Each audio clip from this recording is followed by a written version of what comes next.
Olá, sejam bem-vindos a mais uma videoaula do Instituto Monitor.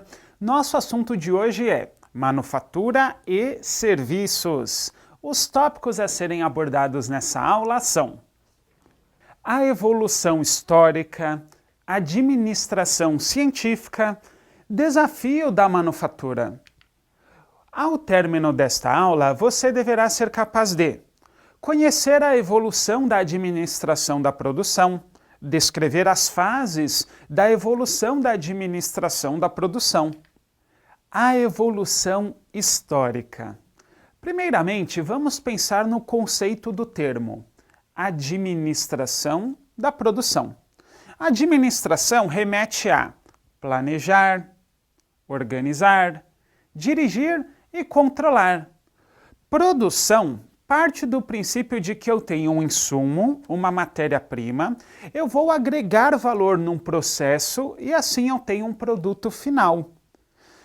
Porém, feita de uma forma contínua, eu tenho uma produtividade. Produzo um produto, logo em seguida vem outro, e assim eu tenho a minha produção. Mas nem sempre foi assim. O ser humano, ele participou aí de uma evolução que muitas vezes não é fácil para nós colocarmos datas, quando sai de uma e entra em outra fase. Fato é, o ser humano inicia aí atendendo às suas necessidades básicas, muitas vezes de uma forma improvisada, com ferramentas desenvolvidas pelo próprio, assim atendendo às suas questões de alimentação, sobrevivência, segurança. Chega num determinado momento, quando as sociedades vão se desenvolvendo, as cidades e por aí vai, que o ser humano precisa se preocupar em atender não só as suas necessidades, mas a da coletividade. Concomitantemente, nós temos a evolução do quê? Das máquinas. A questão da energia elétrica. A questão de se preocupar em atender a muitas pessoas que não só a minha família, as minhas necessidades individuais. Logo, é o homem moderno hoje, inserido num contexto de que aquilo que ele produz, muitas vezes ele precisa compartilhar com todos aqueles ao seu redor. Vejam, por exemplo, algumas situações que você deve vivenciar. Nós hoje vivemos em condomínios, nós hoje vivemos em organizações. E o homem moderno, ele hoje se encontra em que situação? Na globalização, na internet. Então temos aí uma ilustração que mostra bem o que aconteceu. Saímos de uma situação primitiva e chegamos numa situação que dizemos tecnológica. Contexto à parte da evolução do homem, o que nos interessa aqui é a evolução da administração da produção. Essa sim é a nossa matéria e é sobre ela que vamos falar mais a fundo.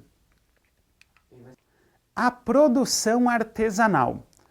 Podemos dizer aí que é a primeira fase dentro dessa ideia de administração da produção. Mas o que tínhamos na questão artesanal? A figura de um homem chamado artesão, especializado, que conhecia todas as fases do seu processo. Suponha que ele produzisse, por exemplo, vamos lá, estofados, móveis. Ele conhecia exatamente cada parte do processo. Era ele que ia atrás da madeira, que fazia aquele processo artesanal, e aí tínhamos o produto acabado, o móvel. Sim. Idem para os sapatos. Era o artesão quem produzia tudo. Todas as fases de preparação do sapato, era ele. Ele quem fazia a questão de colar ali as partes do sapato, era ele que amarrava o cadarço e produzia o próprio.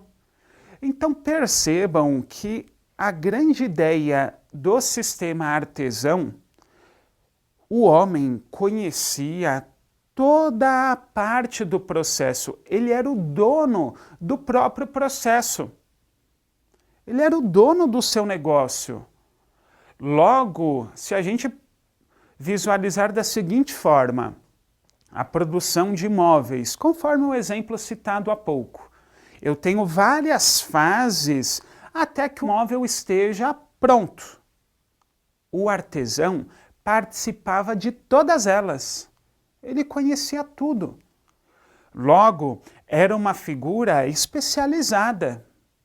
E isso era passado de geração em geração. Nós tínhamos os artesãos que passavam conhecimento para os seus filhos, que por sua vez para os seus netos. E às vezes eu tinha uma família toda especializada em produzir determinado produto. Em determinado momento da nossa história, isso começa a mudar um pouco de figura. Em que momento? Com o desenvolvimento das cidades, o consumo aumenta sobremaneira.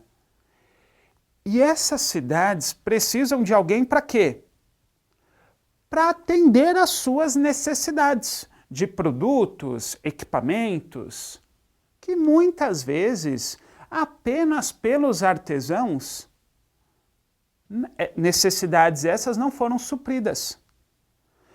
E assim eu preciso me preocupar com um sistema um pouco mais o quê? Organizado, menos improvisado, que consiga atender às necessidades das cidades então em desenvolvimento de uma forma mais rápida. Aí partimos para um segundo momento. Sistema fabril. Aqui, a doutrina traz a questão das chamadas revoluções industriais. As datas não são exatas iguais às que eu vou passar aqui para vocês. Pode haver uma divergência ou outra, porém, a doutrina majoritária entende assim. A primeira revolução, 1750 a 1850, a segunda, 1850 a 1950. Tudo bem, mas o que de importante temos aqui? A primeira revolução industrial, começando aí em meados de 1750, ela traz a ideia de maior produtividade. Produzir em grande escala. Ótimo. E como isso pode ser feito? Aí os exemplos são vários. A máquina a vapor com certeza impulsionou essa questão de produzir mais e mais e mais. Sim, os motores, energia elétrica, são vários os exemplos que poderíamos citar aqui. Para nós, qual a ótica que vamos focar? Na administração da produção, eu saio de um sistema artesanal que eu tinha a figura do artesão participando de todas as fases do processo, um grande conhecedor daquilo que ele produzia. Sim, ele participava de tudo. Lembram do exemplo do sapato? O exemplo do móvel? E agora no sistema fabril muda, por quê? Porque eu tenho a figura do operário, não mais do artesão. O operário, por sua vez, conforme as indústrias foram se desenvolvendo, a organização ficou da seguinte forma. O operário, ele se especializa em uma tarefa dentro de um processo maior. Como assim? Sou eu o responsável por apertar parafuso. Então eu fico o dia todo fazendo isso. Ou outra situação. Eu sou o operário que separa as peças. Elas vêm para mim e eu separo. Até aí tudo bem. Alguns estudiosos entendiam que era essa realmente a proposta. A exemplo de Adam Smith. Sim, Adam Smith propunha que existia a questão da divisão do trabalho. Os países, as organizações deveriam dividir o trabalho para que assim elas pudessem se especializar e assim produzir mais e ganhar vantagem frente aí aos seus concorrentes. Essa ideia de Adam Smith foi bem assimilada e assim aperfeiçoada por vários outros estudiosos. A exemplo de David Ricardo, que aperfeiçoou as ideias de Adam Smith com a chamada teoria das vantagens comparativas. Mas tudo bem, contextos teóricos à parte, vamos voltar ao que nos interessa, a prática da administração da produção. Então vejam que temos uma mudança importante. O operário agora, ele cuida apenas de uma parte do processo. Então ele perde a visão do todo. Tem algum ponto de atenção nisso? Sim. Por quê? O operário começa a ficar o quê? Limitado. Ele cuida apenas daquilo, então o trabalho deixa de fazer muito sentido. Ele não é mais o dono do negócio. Então perde um pouco a importância. É aquela questão rotineira. Não tem um engajamento. Percebem que o sistema fabril, as primeira e segunda revolução industrial, mais do que apenas trazerem a questão de aumento de produtividade em indústrias, houve uma mudança social no trabalho? Sim, o artesão que se importava com aquilo que ele fazia, as fases do processo, agora tem o operário, que cuida apenas de uma fase, deixa de ter a visão do todo, o trabalho já não tem mais tanta relevância. Produção em massa. A primeira e a segunda revolução industrial foram aproximadamente em que períodos? 1750 a 1850 a primeira, 1850 a 1950 a segunda, 1950 até os tempos atuais aqui, os anos 2000, a terceira. E aí começamos a quarta revolução industrial, que é a chamada Internet das Coisas, Indústria 4.0, IoT, Internet of Things. O que significa isso? A indústria conectada com a internet, conectada com o consumidor, proximidade, redes de comunicação, internet na nuvem. Isso é o que vivemos hoje. Mas o foco da discussão ainda é a questão lá na segunda revolução industrial. Aproximadamente, então, 1850 a 1950, o homem consegue o quê? A tal da produção em massa. Temos alguns nomes importantes aqui. Frederick Winslow Taylor, Henry Ford, Henry Fayol, o casal Gilbert. São alguns nomes importantes. Vamos entender, num primeiro momento, Frederick Taylor e o casal Gilbert?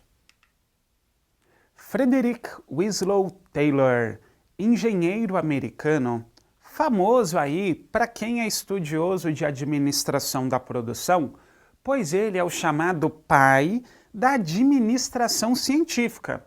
E muitos entendem que ele é o pai da administração. Existia administração antes do Taylor? Com certeza. A questão de planejamento, organização, direção, controle, existe há muito tempo. Mas Taylor conseguiu trazer isso através de experimentos, testes. Ou seja, ele trouxe a ciência para dentro da administração. Para nós, a administração da produção é importante porque ele traz a questão da padronização, testes, estudos, organização racional do trabalho. Deixo o improviso de lado e trago métodos, foco na tarefa, ênfase em estudar o quê? O movimento, estudo de tempos. Essa é a ideia do Taylor.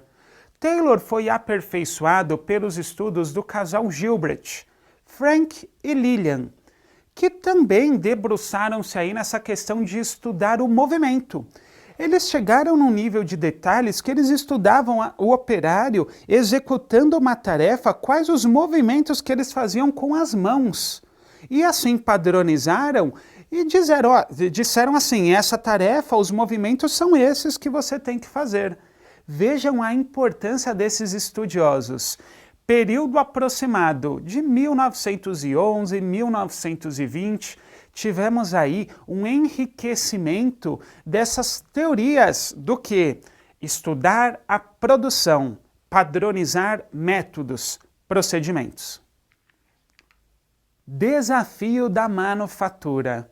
Hoje temos a seguinte situação: o trabalho já não é mais artesão igual foi em outros tempos.